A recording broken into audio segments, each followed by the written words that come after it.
što hiljadama godina čovečanstvo i pored razvoja nauke, filosofije, religije, umetnosti i ekonomije ostaje na niskom nivou etike svojstvene životinji.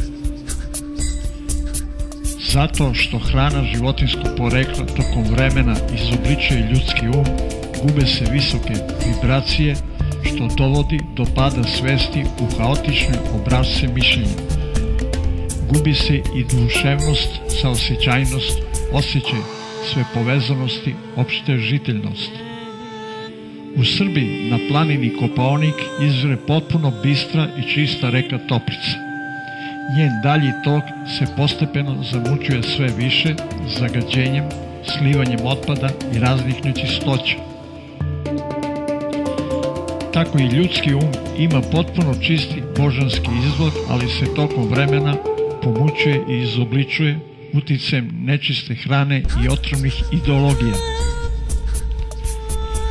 Sigurno će doći do prigovora kako postoje veoma visokoumni i moralni ljudi koji se hrane životinjskim namirnicama.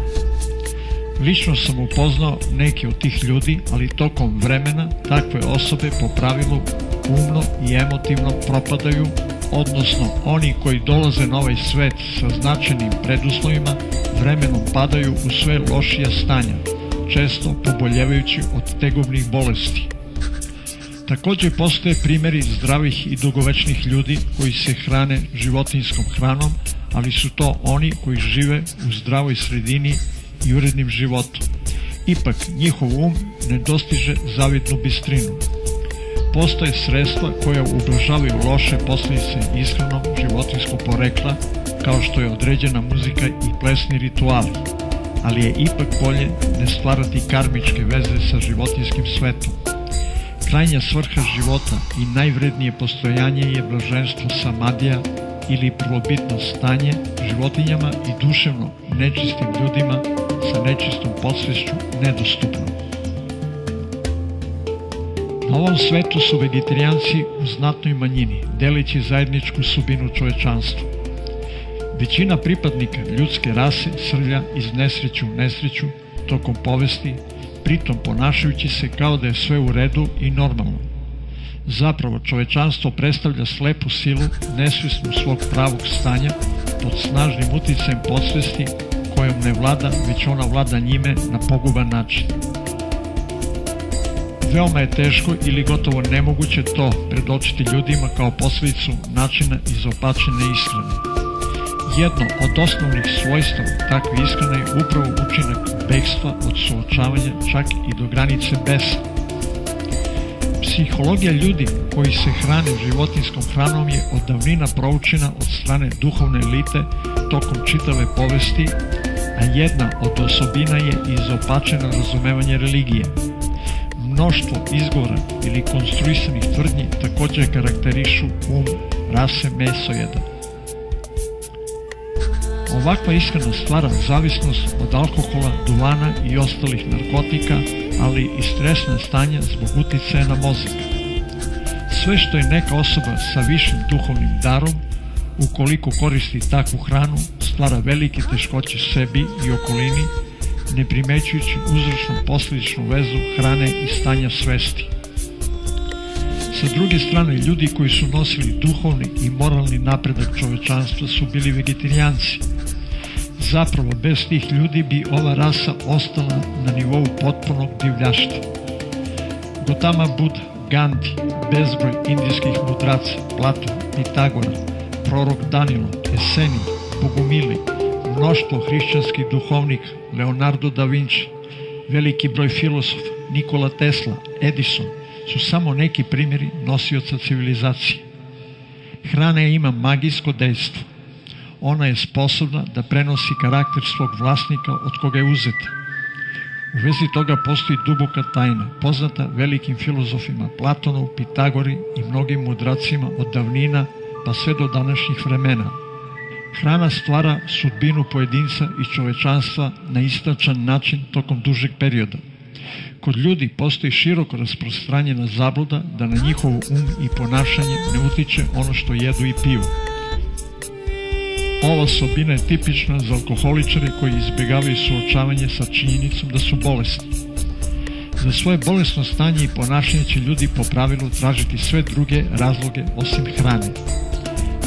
Iluminatska ideja da kada konačno razum postane religija, ljudski problem će biti rešen, predstavlja nedovoljno znanje o prirodi zla.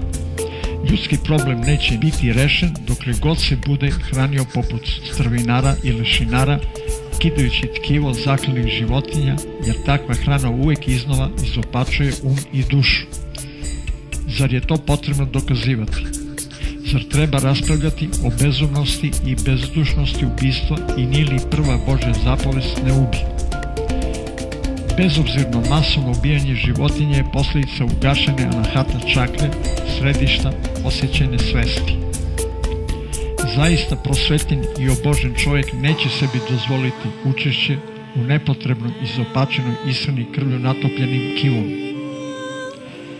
Začuđujuće je da Jevreji, osnivači Iluminata, to ne shvataju, iako u knjizi Postanja u Tori stoji da je Bog ljudima i životinjama odredio biljnu hranu. U knjizi o Jestiri stoji da su Jevreji, videvši da im se sprema genocid u Persiji, sproveli strogi post, što je pored drugih mera u koje spadaju i duboke molitve preokrenulo njihovu sudbinu. Poseban problem predstavlja svinjsko meso, koje je izopšteno u svim velikim religijama, a ne samo u islamu, kako se to neznalački misli u Srbiji. Istraživanja su pokazala da svinjska mast dopire do acetilholina u mozgu i ometa njegov rad. Često ćemo čuti od popova da je Isus rekao kako se ne prljamo od onoga što ulazi u usta, već od onoga što iz njih izlazi kao reč. Ovo su verovatno u Bibliji uneli upravo njeni redaktori da bi opravdali svoje neduhovno podavanje halapljivosti, a ako je Isus zaista to rekao, onda je bio u velikoj zabludi. Danas ozbiljna znanstvena istraživanja u ustanovama zdravlja itekako pokazuje suprotno. Osim toga, u govoru Isusa na aramejskom jeziku kojim se služio nema ni pomena o ishrani mesom niti čak i ribama. Vrlo je lako zaključiti pravi motiv stavljanja reči u usta Isusu u Bibliji, kao i produženih zakona Mojsiju. Samo malo razmišljanja o harmoniji prirode je dovoljno da se shvati šta je ispravno u ishrani. Čovjek se može hraniti biljnom hranom, a da ne ubija biljku uzimajući plodove. Životinjska hrana vremenom stvara umni rascep, otuđenje od božanstvene osnove, prirode van sebe i u sebi, umnožavanje svesti, gašenje čakri, pohlepu, slavoljublje, vlastoljublje, nasilnost. Jednom rečju, čovjek sve više tone u stanje nalik životinjskom, pa čak i gore od toga, jer je u stanju uživati u bezobzirnom mučenju i ubijanju svoje sabraće. Zar to nije suština demonske narave? Zar to nije potpuna izopačenost bića? Jedina značajna budućnost čovječanstva može biti vegetarijanstvo.